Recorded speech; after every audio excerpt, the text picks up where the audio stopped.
అండి welcome to Gayatri's kitchen. ఇవాళ ఒక వెరైటీ రెసిపీతో మీ ముందుకు వచ్చాను. చాలామందికి తెలిసే ఉంటుంది, తెలియని వారి కోసం వీడియో షేర్ చేస్తున్నాను. దోసకాయ పప్పు అండి, చాలా బాగుంటుంది.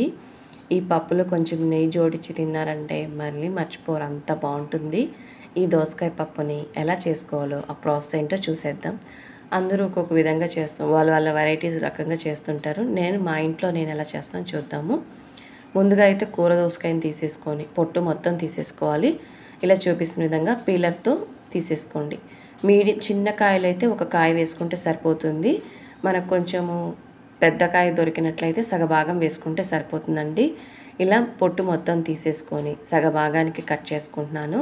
ఇలా కట్ చేసుకొని ఇందులో సీడ్స్ ఉంటాయి కదా, ఈ సీడ్స్ని ఏం వేస్ట్ చేయకండి. బాగా ముదిరిన కాయ అయితే మనము అంటే ఎండబెట్టుకొని వాడుకోవచ్చు, తినచ్చు. లేదు లేతగా ఉంది అంటే మీరు దోసకాయ పప్పులో అలాగే వేసేసుకోవచ్చండి. ఈ గింజలను కూడా ఫోక్ స్పూన్తో ఇలా నీట్గా తీసేసుకోండి. ఎక్కడా కూడా పాడవకుండా, గుజ్జు అవంతా వేస్ట్ అవ్వకుండా నీట్గా ఉంటుంది. ఇలా సపరేట్ చేసేసుకోండి. లేతగా ఉండే గింజలు అయితే పప్పులో వేసుకోవచ్చు, బాగుంటుంది టేస్ట్ కూడా.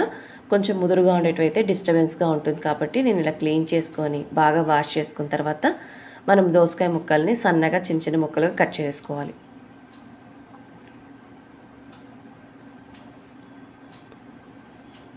ఇలా చిన్న చిన్న ముక్కలుగా నీట్గా కట్ చేసుకోండి. ఒక కప్పు కందిపప్పుకి దోసకాయ అయితే ఒక 1/2 కేజీ సరిపోతుందండి. అంత బాగా మనకు దోసకాయ పప్పు అంటేనే దోసకాయలో పప్పే కన్నా దోసకాయ ఎక్కువ ఉంటుంది. ఇక్కడ నేను 1/2 కప్ వేసుకున్నాను. ఈ 1/2 కప్పుకు గాను రుచికి తగినంత పచ్చిమిర్చీలు, అలాగే 1.5 కప్పు దోసకాయ ముక్కలండి. మెజర్మెంట్ అయితే ఇట్లా ఉంటుంది. మీరు కొంచెం తక్కువ వేసుకోవాలన్నా వేసుకోవచ్చు. పప్పులో అయితే ఇలాగే వేసుకుంటారు దోసకాయ పప్పు అనేది. ఇలా ఇవన్నీ వేసేసుకున్న తర్వాత ఇందులోనే పసుపు ఒక 1/2 టీ స్పూన్ వేసుకుంటున్నాను. అలాగే మీడియం సైజ్ ముక్కలుగా కట్ చేసుకున్న 4 టమోటాలండి. అలాగే పప్పు ఉడకడానికి తగినంత నీరు వేసుకోవాలి. ఈ ప్రాసెస్లో చెప్పడం మర్చిపోయానండి. ముందుగా పప్పునైతే ఒక 15 నిమిషాలు నానబెట్టుకోవాలి. అప్పుడే పప్పు బాగా ఉడుకుతుంది. అలాగే చివరిగా ఆయిల్ 1 టీ స్పూన్ వేసేసుకొని ప్రెషర్ కుక్కర్కి మూత పెట్టుకొని మీడియం ఫ్లేమ్లో 3 లేదా 4 విజిల్స్ ఉడికిచ్చేసుకోండి. అలా ఉడికితే సరిపోతుంది.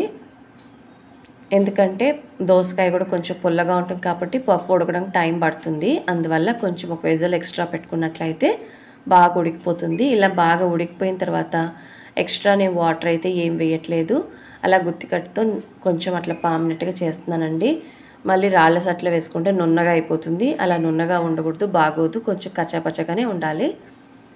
ఇందులోనే చింతపండు రసం, కొంచెము ఒక నిమ్మకాయ సైజ్ అంత చింతపండు తీసుకొని నానబెట్టుకొని తీసుకున్న గొజ్జుని వేసేసుకున్నాను. ఇలా వేసుకున్న తర్వాత ఒక పోపు పెట్టేసుకుందాము. ఈ పోపుకి ఆయిల్ ఒక 2 టీ స్పూన్లు, అలాగే ఆవాలు 1 టీ స్పూన్, జీలకర్ర, మినప్పప్పు, ఇవన్నీ యాజ్ యూజువల్ అండి. మసాలా అంటే మనం పోపు పెట్టుకునే దినుసులన్నీ వేసేసుకుందాము. ఇలా ఇవన్నీ వేసేసుకున్న తర్వాత కొంచెం చిటపట్లాడుతూ వేగే ముందుగా ఎండుమిర్చిలు ఒక 4 2 ముక్కలుగా కట్ చేసుకొని వేసేసుకుందాం. ఇది మీకు పచ్చిమిర్చిల కారం ఎంత ఉందో చూసుకొని వేసుకోండి. పచ్చిమిర్చిల కారం తక్కువ ఉన్నట్లయితే 4 వేసుకోండి, ఎక్కువ ఉన్నట్లయితే 1 వేసుకుంటే సరిపోతుంది. అలాగే ఇందులోనే వెల్లుల్లిపాయలు ఒక 5 కచ్చాపచ్చగా దంచుకొని వేసేసుకోవాలి. ఇందులో కొంచెం ఫ్రై అవుతుంది అనగానే ఉల్లిపాయ ముక్కలు, కరివేపాకు ఒక రెమ్మ వేసేసుకుందాం. ఇవన్నీ వేసుకొని పచ్చివాసన పోయేంత వరకు బాగా కలుపుకుంటూ ఫ్రై చేసుకోవాలి.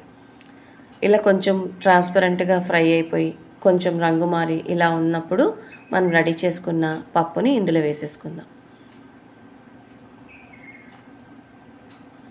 దోసకాయ పప్పు అనేది కొంచెం చిక్కగానే ఉంటుంది, మరీ పల్చగా ఉండదండి. మీకు మరీ పల్చగా తినడం అలవాటు అయితే కొంచెం వాటర్ వేసుకోండి. ఇలా వేసుకొని రెడీ అయిపోయిన తర్వాత చివరిగా ఇంగు ఒక 1/2 టీ స్పూన్, చిన్న టీ స్పూన్ 1/2 టీ స్పూన్ వేసేసుకొని బాగా మిక్స్ చేసుకొని ఉప్పు, కారం, పులుపు అన్నీ సరిపోయేలేదో చెక్ చేసుకోండి. చెక్ చేసుకున్న తర్వాత మూత పెట్టుకొని కొంచెం అంటే తెల్లుతూ ఉడికేంతవరకు వెయిట్ చేయాలి. ఇలా తెల్లుతూ ఉడుకుతున్నప్పుడు ఆయిల్ అంతా పైకి సైడ్స్కి వచ్చేసింది చూసారా. ఇప్పుడు స్టవ్ ఆపేసి కొంచెం కొత్తిమీర తరిగి వేసేసుకొని సర్వ్ చేసుకుంటే ఎంతో రుచికరంగా ఉండే దోసకాయ పప్పు రెడీ అండి. చాలా బాగుంటుంది. ఇందులో కొంచెం నెయ్యి వేసుకొని తింటే వేడి వేడి అన్నంలో మళ్ళీ మర్చిపోరు, అంత బాగుంటుంది. ఈ మధ్య దోసకాయ పప్పు ఎలా చేసుకోవాలో కొంతమంది తెలియకుంటుంటుంది కదా, అందుకోసం తెలియని వారి కోసం వీడియో షేర్ చేస్తున్నాను. ఇలా మా ఇంట్లో మేము చేసుకున్నట్టుగా మీరు ఒకసారి ట్రై చేయండి.